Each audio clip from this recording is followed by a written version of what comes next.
loved to come to a parliament. Australia had a parliament. That's it. That's what It was during the period 1788 to 1868, some 80 years, over 120,000 convicts were transported to Australia. This poem's based on the historical records of one of these convicts. His nickname was Tomo the Banker, and at age 97 he was sent in chains to Norfolk Island, where he died at the ripe old age of 105 years as a convict.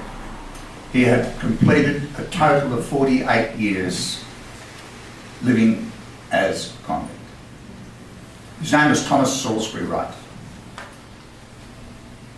There's a grave site out on Norfolk by a beach haunted at night, with the name chiselled upon it, Convict Thomas Salisbury Wright.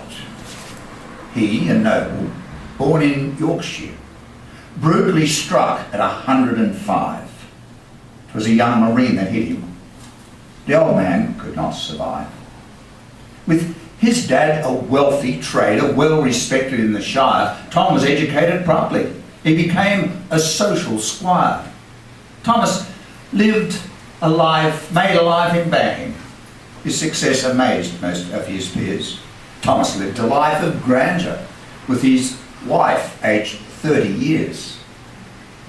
But his wealth he made by forgery from the bank accounts of lords. In the court they found him guilty. He must pay now for his frauds. Warden, keep him in a dungeon.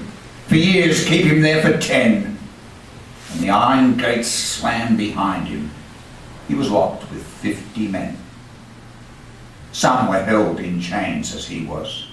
Some went mad in tortured hell. They saw light just once a week, the day they cleaned inside the cell. It was time to drag the dead out. It was time to change the straw. All the while Tom kept his dreams up as he counted and kept score. It was Sheffield he would head for, a new life he'd make in time. With the nickname Tomo Banker, back home they cursed his crime.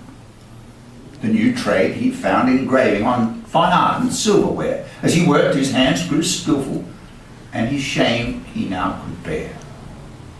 But some fine art they found missing. Tom the Banker was to blame. The workers knew that he was innocent.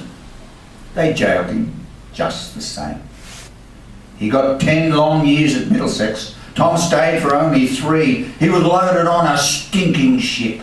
A convict he will be. Life was hard for all in Sydney Cove, but Tom knew hardship well. He made success in this far land, just how it was hard to tell. While the chains he wore seemed lighter now, the lash was hard to take. Under sky they slept, in mud they lay. At dawn they were awake. To the timber yards the logs were dragged by teams of tortured men. 9 years Tom kept his brow right down. 1 year would make his 10. But his dream for life to start anew did vanish in a flash when the log Tom held fell from the dump. The soldiers heard the crash. By the track Tom lay, his face bashed in.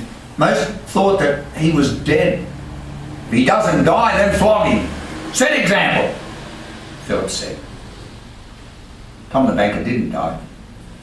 He was dragged off to the yard and tied onto the tripod. Then was flogged. They flogged him hard. At last the surgeons saved him. On his back the salt they spread. There he lay, face down on stone. He could not support his head. The report from surgeons stated, flog him more and he will die. But the governor was relentless. It's my rules you will apply. Now it's 20 years hard labour with 10 lashes every week. It was on each Sunday morning while in church they heard Tom shriek. He endured the other hidings they delivered out each day, but he dreamed of a freedom that was so very far away. His back became like leather, so they whipped him on his side. The new governor stopped Tom's floggings. It's his rules that now apply. But his placement in a road gang left no out he could foresee. In his chains, he still was captured, was far from being free. Again, Tom dreamed of freedom from the years that he'd lost count. He was well into his 70s, and time was paramount. In the rain, Tom stood with others and was made to stand all night. 'Twas the first time he'd heard his name recalled as Thomas Salisbury Wright. With the chains removed, new set of clothes, Tom started life anew. He would soon find work in trading from his banking days he drew. As Port Jackson clogged, demand for goods was now out further west, but the Rose Hill farming lands would be the best place to invest. His engraving skills he put to work, his funds he did endow. As years passed by, Tom's wealth grew. Tom O'Banker he was now. Then arrested, again for forgery, with the charges far from clear, in the Parramatta courthouse in his 97th year. There's a grave site out on Norfolk by a beach haunted at night, with a name chiselled upon it, convict Thomas Salisbury Wright. He was sent in chains from Sydney. He died 105. Thomas lies with other convicts. Do they hear the tours arrive? Do they see folks stop and ponder over life they've had so fine, as the waves smash on the beaches and wind bends the Norfolk pine? Very good. Very good.